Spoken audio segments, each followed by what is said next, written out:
Ya, Assalamualaikum warahmatullahi wabarakatuh. Jumpa lagi bersama kami di channel Himpunan. Polemik tentang mutasi kepala dinas atau kadis-kadis di jajaran pemerintah Provinsi Gorontalo saat ini memang menuai polemik dari beberapa kelompok masyarakat dan tentu saja dengan stakeholder sosial politik di Provinsi Gorontalo. Jadi memang terjadi pro kontra dengan rencana kebijakan PJ Gubernur Gorontalo tentang mutasi kadis-kadis ini. Jadi ada yang protes dan ada juga yang setuju dengan dilakukannya mutasi kepala dinas di Pemprov Gorontalo. Kita lansir dari sebuah media lokal ya, dm1.co.id. Penjagup Gorontalo diancam di demo jika memutasi kadis karena kepentingan sepihak. Rencana akan dilakukannya mutasi seluruh kepala dinas kadis selaku perangkat daerah di lingkungan kerja pemerintah Provinsi Gorontalo mulai nyaring terdengar dan menjadi perbincangan menarik pasca momen pertandingan sepak bola Piala Dunia Qatar 2022. Indikasi akan dilakukannya mutasi tersebut sebetulnya telah dihembuskan untuk pertama kalinya oleh sejumlah pihak, yakni ketika seluruh kadis di lingkungan Pemprov Gorontalo diketahui sedang mengikuti asesmen yang digelar di Badan Kepegawaian Daerah pada sekitar Oktober 2022. Setelah dilakukannya asesmen, Dr. Insinyur Hamka Hendra Nur MSI selaku pejabat Gubernur Gorontalo pun terinformasi langsung mengajukan izin kepada Menteri Dalam Negeri Mendagri untuk melakukan mutasi internal daerah atau pergeseran kadis-kadis. Muncul bocoran yang beredar dan berkembang di sejumlah kalangan yang menyebutkan bahwa Penjagup Hamka telah mendapat izin tertulis dari Mendagri dan diperkirakan mutasi tersebut akan dilakukan pada awal Januari 2023 mendatang. Jadi kalau PJ Gubernur Gorontalo telah mendapatkan izin dari Mendagri, sebenarnya ini sudah prosedural juga. Artinya kan pergantian kepala dinas atau mutasi kadis-kadis itu sepertinya ini sudah sesuai prosedur karena ada asesmen juga yang dilakukan pada bulan Oktober itu. Jadi prosedur itu cukup penting dan wajib memang dilakukan oleh PJ Gubernur ketika ingin melakukan mutasi jabatan-jabatan. Namun ada protes, tapi poin pertama memang ini kalau memang benar mau mutasi, PJ Gub telah melakukan sesuai prosedural itu, sesuai dengan aturan yang berlaku. Kita lanjut ya. Dan menurut desas-desus yang tersiar dari mulut ke mulut, terdengar sejumlah kadis yang mumpuni dan matang di bidangnya ternyata ikut dicabut dari jabatannya, yakni salah satunya adalah Insinyur Handoyo Sugiharto akan digeser dari jabatan Kadis PUPR menjadi Asisten 2 Setda Provinsi Gorontalo. Dan jabatan yang ditinggalkan Handoyo konon akan diisi oleh seorang berinisial AA. AA adalah mantan Kasubag Umum dan Kepegawaian serta mantan Kepala Bidang Kabid Bina Marga di Dinas PUPR Provinsi Gorontalo era Kadis Henry Juna. Jadi memang kadis-kadis itu harus punya kelayakan dan kualifikasi di bidangnya masing-masing. Itu. Mendengar hal tersebut, sejumlah tokoh pemuda di daerah ini kepada redaksi DM1 secara tegas menyatakan tidak setuju dengan kebijakan Penjagup AMKA yang akan menempatkan AA menggantikan Handoyo selaku Kadis PUPR Provinsi Gorontalo. Mereka menilai keinginan menjadikan AA sebagai Kadis PUPR menggantikan Handoyo bukanlah murni dari kebijakan Hamka selaku penjagup, tetapi patut diduga merupakan tekanan dari atasan Hamka. Salah satu tokoh pemuda Iksan Nawai, sarjana hukum, kepada redaksi DM1 menegaskan jika AA tetap dipaksakan menduduki jabatan Kadis PUPR Provinsi Gorontalo menggantikan Handoyo, maka pihaknya tak segan-segan akan melakukan unjuk rasa penolakan terhadap kebijakan mutasi tersebut. Nih demo ya, maksudnya ada kelompok masyarakat yang ingin demo protes kalau seandainya ada nama Kadis di sini ya, namanya Handoyo itu dimutasi itu. Jadi gimana ya? Jadi kalau demo itu sebenarnya protes itu sah-sah saja sebenarnya. Cuma memang kalau kita lihat mutasi itu memang adalah keinginan dari pejabat gubernur, dan gubernur memang punya hak untuk itu. Jadi sulit kita melarang atau menekan PJ gubernur, karena itu memang hak dia sebagai PJ Gub untuk menata atau mengatur struktur kepala dinas yang ada di pemerintah Provinsi Gorontalo. Mungkin PJ Gubernur mempunyai penilaian sendiri terhadap kadis-kadis dan calon-calon kadis jika terjadi benar-benar mutasi jabatan itu. Jadi pertimbangan prerogatif atau pertimbangan subjektif PJ Gubernur itu tentu saja ada itu. Karena mungkin PJ Gubernur Gorontalo saat ini punya satu konsepsi yang bagi dia merupakan satu gagasan kemajuan untuk Gorontalo, sehingga harus ada peremajaan atau perubahan di dalam struktur kabinet atau kadis-kadis pemerintah Provinsi Gorontalo. Ini adalah hak seorang gubernur, dan memang kalau kita lihat juga sudah sesuai prosedur ya, melakukan asesmen dan kemudian mengajukan surat ke Kemendagri. Jadi mau diapa lagi kalau sudah sesuai prosedural, dan yang harus diingat juga itu secara aturan ada hak dari PJ Gubernur, ada hak posisi bisa dikatakan subjektif di situ atau mungkin prerogatif di situ. Jadi ini adalah kebijakan yang dibolehkan oleh PJ oleh pemerintah, aturan untuk PJ boleh memutasi kadis-kadis itu. Jadi kalau protes juga itu hal yang wajar juga, iya kan?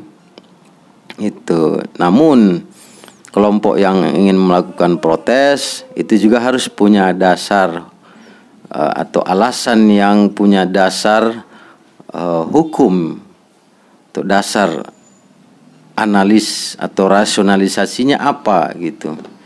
Jadi tidak juga kelompok yang mau demo ini memaksakan kehendaknya sendiri, iya kan? Jadi itu juga egois gitu, dan memang tidak punya hak untuk merubah kebijakan dari PJ Gubernur, karena Gubernur itu adalah pimpinan yang sah di Provinsi Gorontalo. Jadi PJ Gubernur itu posisinya adalah pimpinan masyarakat dan juga adalah perwakilan dari pemerintahan pusat atau pemerintahan Republik Indonesia. PJ Gubernur SK-nya dari SK-nya ditandatangani oleh Presiden Jokowi, ya kan, lewat nanti itu diserahkan ke Kementerian Dalam Negeri. Jadi semua sudah tertata rapi dan PJ Gubernur adalah pimpinan yang sah di Provinsi Gorontalo, yang itu semua mempunyai dasar aturan, dasar hukum dari Undang-Undang Republik Indonesia. Jadi kelompok yang protes ini juga harus punya rasionalisasi dan punya semacam alasan kenapa gitu. Jadi jangan juga langsung menduga-duga atau menuduh itu, karena memang ini hal yang masih sangat kabur dan samar itu. Nah, ini cukup menarik juga ini. Alasan kedua, lanjut Iksan, tugas-tugas dan tanggung jawab Handoyo sebagai Kadis PUPR juga dengan kadis-kadis yang mumpuni lainnya saat ini masih banyak yang harus diselesaikan. Penjagob Hamka sangat lebih bijak jika mempertahankan kadis-kadis seperti Pak Handoyo yang menyelesaikan tugas dan tanggung jawabnya yang masih saat ini sedang berjalan, ujar Iksan kepada wartawan DM1. Iksan pun menyarankan sebaiknya Penjagob Hamka cukup melakukan pengisian jabatan yang masih kosong dan juga mengganti pejabat atau kepala dinas yang terindikasi telah diduga kuat pernah melakukan pelanggaran etika seperti oknum Kadis Kominfo. Wah, ini oknum Kadis gitu. Ya, ini kalau ini memang semua orang setuju sih. Ya, karena memang kepala dinas itu juga harus mengajarkan etika karena dia bagian dari kepemimpinan yang ada di Provinsi Gorontalo itu. Alasan ketiga dibeberkan oleh Iksan, yakni rencana menempatkan AA sebagai Kadis PUPR menggantikan Handoyo patut diduga syarat dengan kepentingan sepihak dan sangat terkesan diwarnai praktek nepotisme.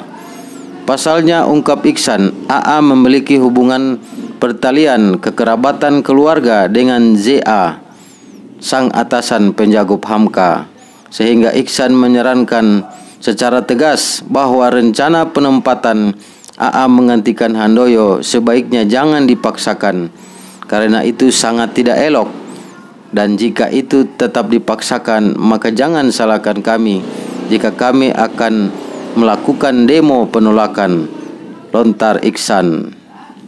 Iksan menilai mutasi yang rencana akan dilakukan kepada para pejabat di lingkungan Pemprov Gorontalo itu sangatlah tidak efektif, sebab Hamka sebagai Penjagob Gorontalo masa jabatannya berakhir paling cepat 1 tahun dan akan diperpanjang 1 tahun berikutnya dengan orang yang sama atau kepada orang lain pun berikutnya pada 2024 jika telah terpilih gubernur baru hasil pilkada, maka bisa dipastikan akan kembali melakukan mutasi.